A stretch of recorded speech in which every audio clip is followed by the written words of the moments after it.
Good morning, students. Today we are going to start with a new chapter, inflation. What is inflation? Inflation is commonly understood to be a situation in which prices of goods and services persistently rise at a fast pace. Inflation वो situation होती है बेटा जहाँ पे goods and services की prices continuously rise कर रही हैं. persistently मतलब continuously at a fast pace. It is important to note here that inflation refers to a state of rising prices. Inflation का मतलब क्या है? State of rising prices, not a state of high prices. ये ध्यान रखिएगा, price high हो गया तो इन्फ्लेशन है, ऐसा नहीं है. वो प्राइजेस कंटिन्यूसली राइज कर रहे हो तब वो इन्फ्लेशन है. Moreover, every type of rise in the price level is not called inflation. हर तरीके के जो प्राइजेस राइज होते हैं हर टाइम हम उसको इन्फ्लेशन नहीं कहेंगे. A substantial rise in the price or rise in price at a fast rate is called inflation. जब प्राइजेस राइज हो रहे हैं फास्ट रेट पे तब हम उसको क्या कहेंगे? Inflation. Now, features of inflation. Following are the main features of inflation. First one, prices rise in the state of inflation. Prices rise हो रहे हो. Second, prices rise continuously over a long period of time. Long period of time तक continuously prices rise होते जा रहे हैं. ठीक है. Third one, prices rise at a faster rate.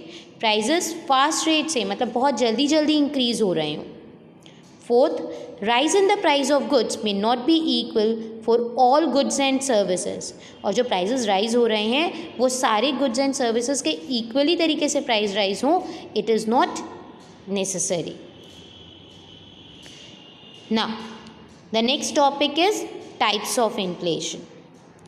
Inflation is of various types. Inflation अलग अलग types के होते हैं बेटा. First one is creeping inflation. Creeping inflation क्या है बेटा? When the rise in prices is very slow like that of a snail or a creeper, it is called creeping inflation.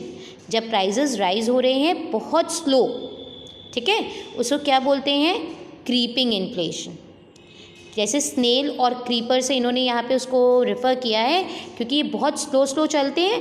उसी तरीके से इन्होंने क्या कहा, जब प्राइस राइज हो रहा हो बहुत स्लोली तो उसको क्या बोलते हैं? Creeping inflation. In terms of speed, prices rise about 2% annually, which is regarded safe and essential for economic growth. इन्होंने क्या कहा बेटा? जब प्राइस की जो राइजेस हो रहे हैं उसकी स्पीड सिर्फ 2% है, मतलब बहुत ज़्यादा राइज नहीं हो रही, थोड़ा बहुत राइज हो रहा है प्राइस में, substantial rise in the prices. ठीक है. And this type of inflation is good for the economy. इस तरीके का इन्फ्लेशन इकोनॉमी के लिए अच्छा होता है. ये सेफ़ होता है क्योंकि ये इकोनॉमी में ग्रोथ लेकर आता है. क्योंकि जब प्राइसेस थोड़े बहुत राइज होते हैं at that time producers wants to produce more and more to get more profits. और जब प्रोडक्शन ज़्यादा होगा बेटा तो नेशनल इनकम ज़्यादा होगी, लोगों को एम्प्लॉयमेंट मिलेगी, पॉवर्टी रिड्यूस हो जाएगी. तो उस सिचुएशन में हमारी इकोनॉमी क्या करेगी? ग्रोथ करेगी ना. तो that is why creeping inflation क्या बोला गया? It is essential for economic growth also. Now second one, walking और ट्रॉटिंग इन्फ्लेशन. वॉकिंग इन्फ्लेशन क्या होता है बेटा? When prices rise moderately at the annual inflation rate is in a single digit. जब price rise हो रहा है moderate rate पे, ठीक है, और वो सिंगल डिजिट में ही राइज हो रहा है, इट इज़ कॉल्ड वॉकिंग और ट्रॉटिंग इन्फ्लेशन. सो क्या बोलते हैं? वॉकिंग और trotting inflation. In other words, the rate of rise in the prices is in the intermediate range of 3 to 6% per annum. इसका मतलब जो प्राइस राइज हो रहा है वो 3 to 6% पर एनम के बीच में है और लेस देन 10%, मतलब हम कह सकते हैं 3 to 9% के बीच में जब प्राइस राइज होता है तो उसको क्या बोलते हैं हम? वॉकिंग और trotting inflation. Walking inflation is a warning signal for the government to control it before it turns into running inflation. जो वॉकिंग इन्फ्लेशन है वो गवर्नमेंट के लिए एक वार्निंग सिग्नल है कि इन्फ्लेशन को कंट्रोल कर लो, कि वो रनिंग इन्फ्लेशन में चेंज ना हो जाए. क्योंकि रनिंग इन्फ्लेशन में बेटा हमारी इकोनॉमी वर्स्ट कंडीशन में पहुंचने लगती है ना। रनिंग इन्फ्लेशन होता है क्या exactly? When the prices rises rapidly at a rate or a speed of around 10% to 20% per annum। यहाँ पे जो प्राइजेस राइज हो रहे हैं गुड्स के वो 10 to 20% पर एनम राइज हो रहे हैं। It is called running inflation. इसको क्या बोलते हैं बेटा? Running inflation. Such an inflation affects the poor and the middle class people adversely. ये पुअर और मिडिल क्लास पीपल को बहुत ज़्यादा इफेक्ट करता है क्योंकि यहाँ प्राइजेस बहुत ज़्यादा राइज हो गए, अब वो लोग गुड्स को खरीद नहीं पा रहे। Their economic position becomes worse during the period of inflation, और उनकी इकोनॉमिक पोजीशन बिल्कुल वर्स होती जा रही है। Government should take necessary steps to control it. Government को स्टेप्स लेने बहुत ज़रूरी है यहाँ पे, otherwise running inflation hyper inflation में चेंज हो जाएगा।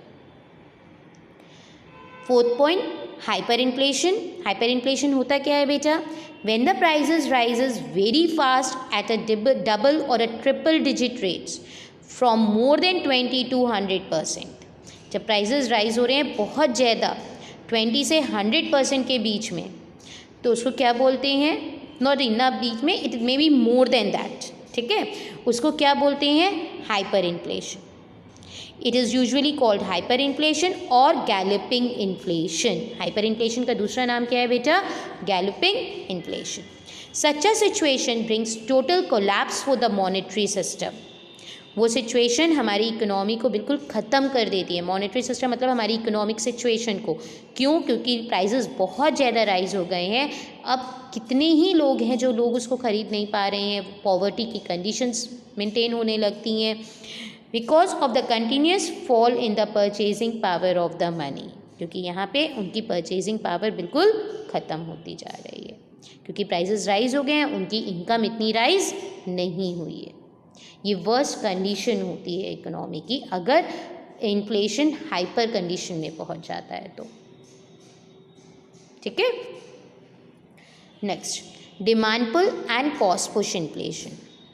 बेटा डिमांड पुल और कॉस्ट पुश इन्फ्लेशन से पहले मैं आपको एक चीज़ बताना चाहती हूँ। Broadly speaking there are the two main causes of inflation. First, increase in aggregate demand for goods and services and second, increase in cost of production. इन्होंने क्या कहा? जो इन्फ्लेशन होता है वो मेनली दो रीज़न से ही होता है। First, demand for goods and services बढ़ जाए या cost of the production increase हो जाए। जैसे पॉपुलेशन बढ़ जाती है तो डिमांड बढ़ जाती है, ठीक है, लोगों का टेस्ट उस चीज़ के ऊपर आ गया तो वो उसकी डिमांड बढ़ जाएगी। तो डिमांड बढ़ जाती है तो गुड्स की स्कैसिटी होने लगती है, तो प्रोड्यूसर्स क्या करते हैं? उसके प्राइजेस बढ़ा देते हैं। सप्लाई बहुत ज़्यादा तो इंक्रीज़ नहीं कर सकते ना, एक लिमिट तक ही इंक्रीज़ हो पाती है। तो जब डिमांड बढ़ने लगती है गुड्स की, इसलिए उनकी प्राइजेस बढ़ने लगती है और cost of the production increase हो जाएगी तो प्रोड्यूसर अपनी पॉकेट से तो पे नहीं करेगा ना, तो प्राइजेस ऑफ द गुड्स बढ़ जाती हैं। अब कंज्यूमर को ज़्यादा पे करना पड़ रहा है तो प्राइजेस ऑफ द गुड्स बढ़ रही हैं। तो ये दो सिचुएशंस हैं कि डिमांड की वजह से इन्फ्लेशन होता है या cost of the production increase हो जाता है, उसकी वजह से इन्फ्लेशन होता है। तो अब हम पढ़ रहे हैं डिमांड पुल इन्फ्लेशन क्या है। Inflation originating from demand factor is commonly referred to as demand pull inflation. जो इन्फ्लेशन डिमांड फैक्टर्स की वजह से आ रहा हो उसको क्या बोलते हैं हम? डिमांड पुल इन्फ्लेशन, ठीक। जैसे मैंने आपको बताया कि पॉपुलेशन बढ़ गई है, ठीक, और इनकम लोगों की इंक्रीज़ हो गई है तो वो लोग डिमांड करेंगे, बट प्रोड्यूसर्स उस रेट पे सप्लाई नहीं कर पाएंगे तो गुड्स की स्कैसिटी होने लगती है, तो प्राइजेस ऑफ द गुड्स क्या हो जाते हैं? मार्केट में इंक्रीज़ होने लगते हैं ना। तो that is demand pull inflation. And inflation that originates from cost factors or forces of supply side is known as cost push inflation. अगर कॉस्ट फैक्टर्स की वजह से प्राइजेस राइज हो रहे हैं तो उसको हम क्या बोलेंगे? Cost push inflation. For example, अगर रॉ मटेरियल के प्राइजेस बढ़ गए तो प्रोड्यूसर क्या करता है? प्राइस ऑफ द गुड्स बढ़ा देगा ना, वो अपनी पॉकेट से तो पे नहीं करेगा।